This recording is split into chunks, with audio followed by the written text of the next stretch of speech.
This isn't a love story. It's a hate story.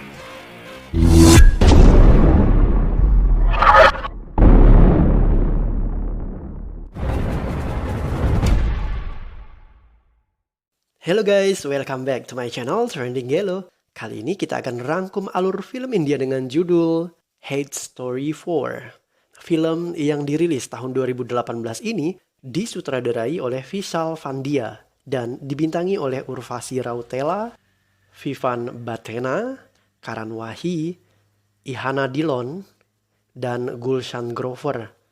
Hate Story 4 berkisah tentang usaha balas dendam gadis yang bernama Tasha terhadap keluarga Vikram Khurana. Dan cara balas dendamnya cukup ciamik. Guys, aku kasih bocoran ya, kalau film Vishal Pandya selalu memiliki plot twist di bagian ending cerita. Begitu juga dengan film yang satu ini. Penasaran seperti apa plot twist yang dimaksud? Nah guys, makanya simak rangkuman alur film ini tanpa skip biar ketemu magisnya film ini, dan simak juga review di bagian akhir video ya. Oke, tanpa banyak basa-basi, kita langsung ke TKP.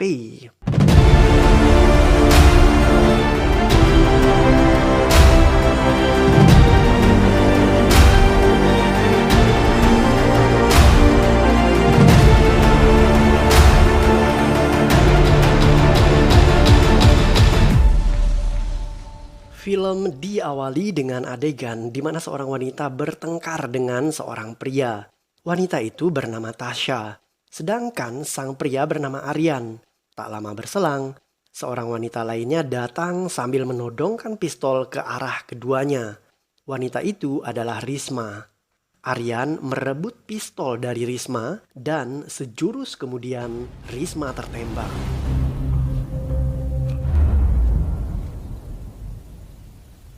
Film beralih ke adegan di mana seorang wanita sedang berenang di kolam renang.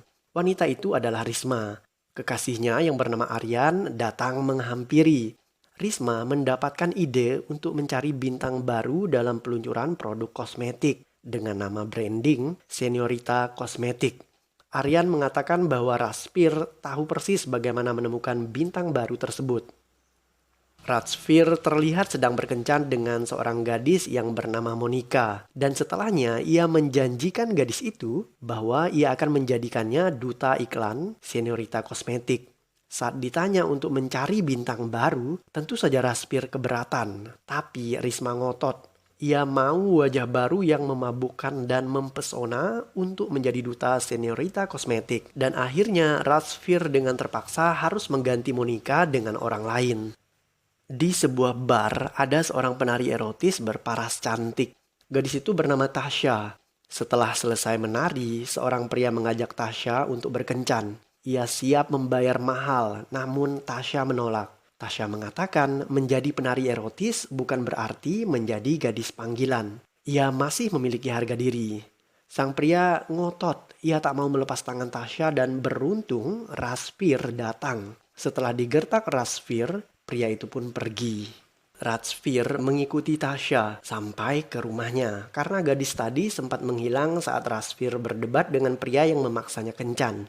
Tasha mengatakan jika Razveer dan pria tadi niatnya sebenarnya sama saja, cuma beda cara. Makanya ia agak apatis dengan pria itu di awal tadi. Tapi setelah melihat niat Razveer yang tulus mau menolong, Tasha kemudian meminta maaf. Mereka berkenalan dan minum secangkir kopi. Dari obrolan keduanya, diketahui jika Tasha bermimpi menjadi seorang bintang, namun ia tidak punya kesempatan. Gayung pun bersambut, Razveer akhirnya memilih Tasha menjadi duta Senorita Cosmetic.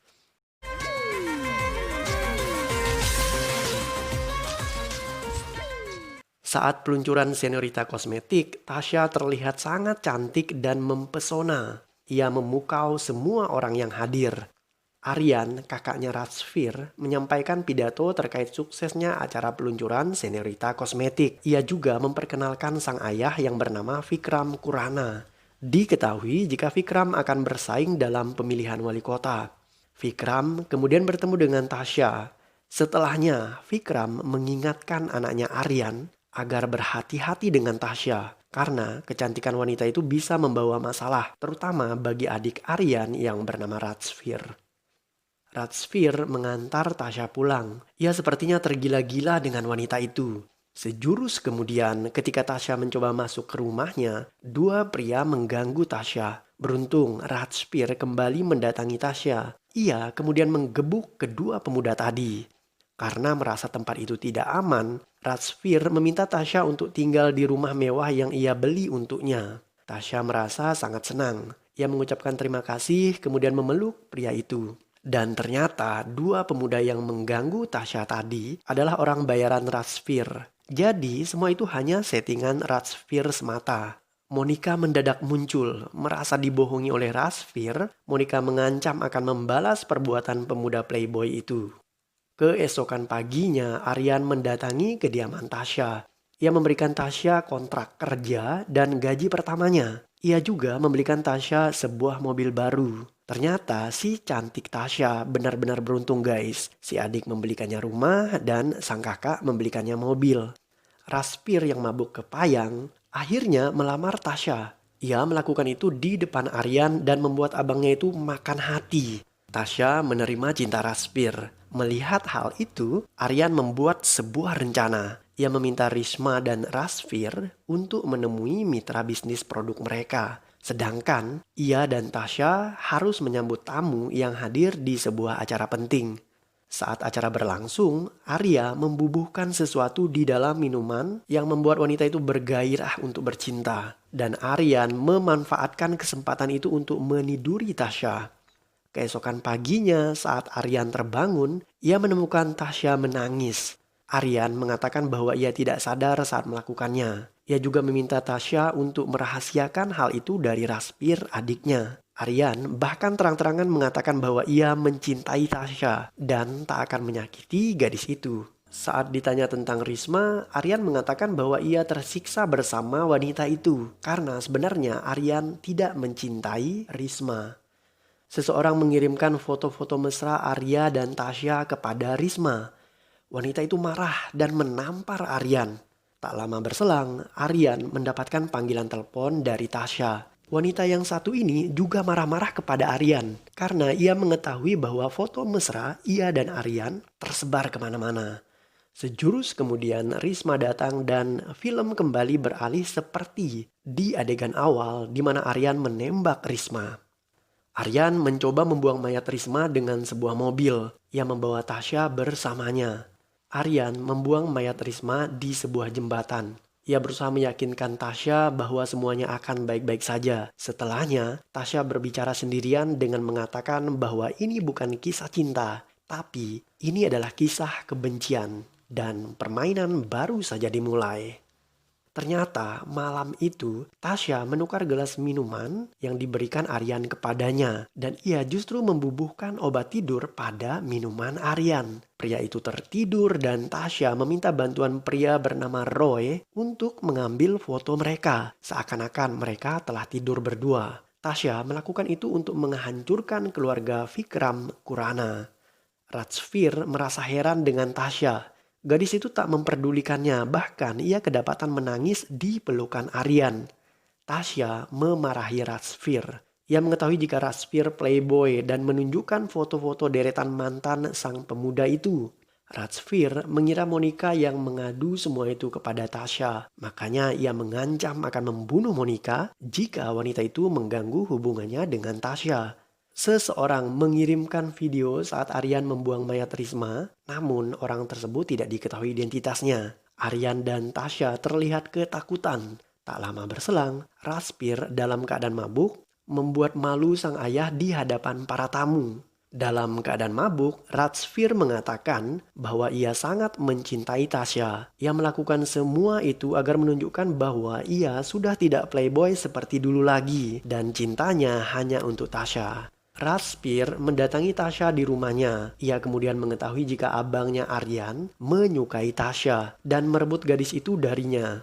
Saat Ratsfir pergi, Tasya mempermainkan perasaan pemuda itu dengan mengatakan bahwa ia mencintai Aryan. I love you, Aryan. I love you so much.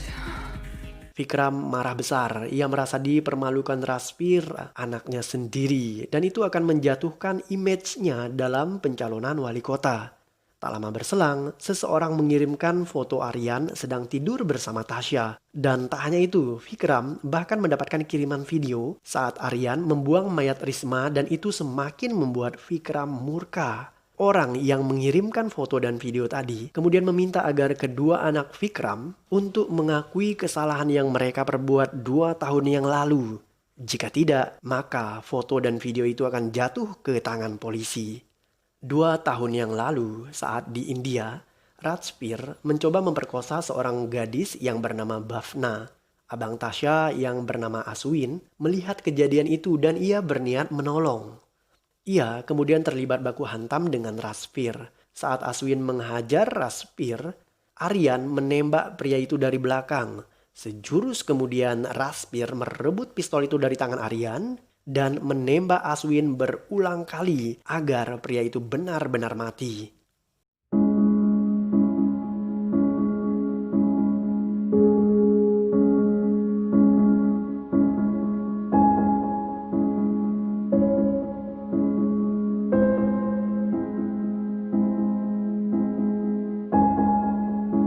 Vikram melindungi perbuatan jahat kedua anaknya dengan menyuap polisi.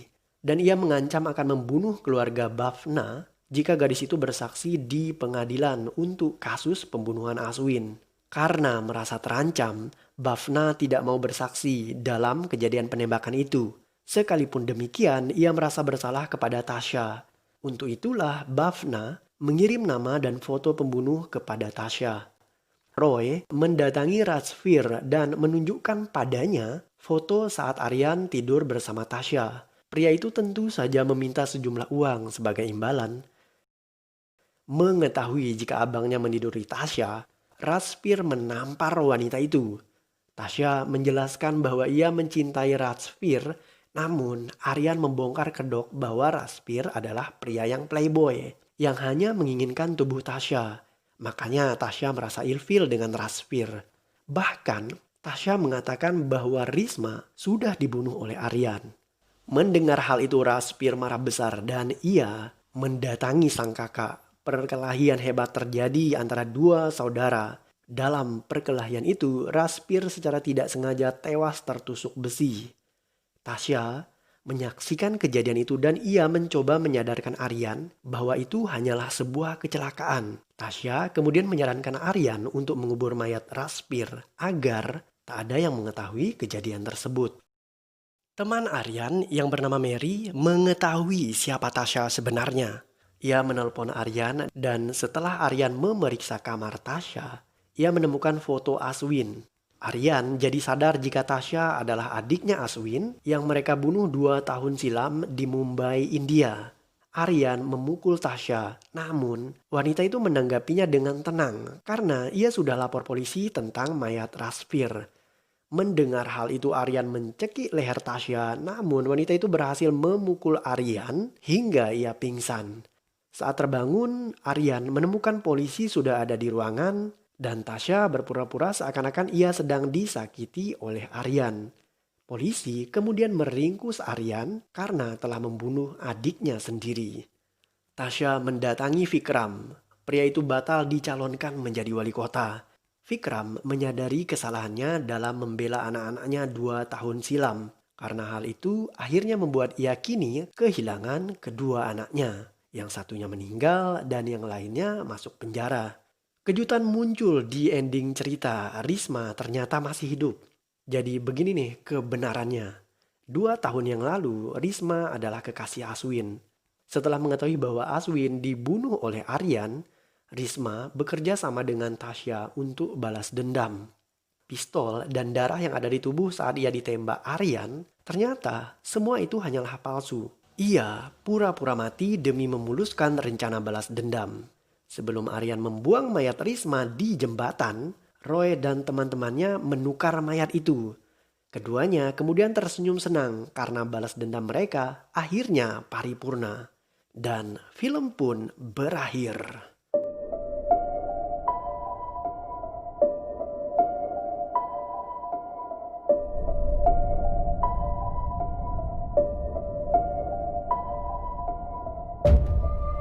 Oke guys, it's review time. Menurut aku pribadi, kelebihan utama pada film ini ada pada karakter kuat dari ide cerita sequel Hate Story. Hate Story selalu menyajikan kisah pembunuhan yang dilatar belakangi dengan kebencian dan balas dendam atas ketidakadilan yang diterima, di mana film tersebut dibarengi dengan plot twist. Karakter yang kuat inilah yang menjadikan Hate Story, mulai dari sequel pertama hingga sequel keempat, selalu punya penggemar tersendiri. Sang sutradara, Vishal Pandya, memiliki ciri khas dalam mengeksekusi setiap filmnya. Selain ceritanya yang berkarakter, film garapan Vishal Pandya juga selalu mengedepankan aktor tampan dan aktris cantik berbodi seksi yang dibarengi dengan adegan vulgar dan tarian erotis tentunya. Hate Story 4 menampilkan sesuatu yang tidak klise, di mana tokoh utamanya divisualisasikan dengan sosok wanita tangguh seperti Tasha dalam usahanya untuk menuntut keadilan dengan cara yang cukup cerdik. Keunggulan lain adalah, sekalipun erotis, koreo untuk tarian di film ini menampilkan sesuatu yang unik dan tidak biasa. Jadi, secara artistik, hal itu menjadi cukup menarik. Untuk kekurangannya sendiri, bukannya munafik sih, tapi aku sedikit terganggu dengan adegan 18 tahun ke atas dan tari-tarian erotis di film ini. Menurut aku pribadi, film bergenre thriller atau misteri sebaiknya tidak terlalu diganggu dengan banyaknya adegan hot dan erotis. Karena hal utama yang dicari oleh penonton dengan genre seperti ini adalah ketegangan dan misteri di dalam filmnya. Musik yang disajikan saat suasana tegang juga tidak terlalu membantu di film ini. Selain itu, sekalipun memiliki plot twist yang mengejutkan di ending, namun plot twist di film ini tidak terlalu berkesan dan seakan dipaksakan karena sejatinya tanpa plot twist itu sekalipun, jalan cerita di film ini tidak terganggu sama sekali. Oke, secara personal, overall aku memberikan nilai 7,3 dari 10 untuk film Hate Story 4 ini guys. Nah, bagaimana dengan Anda?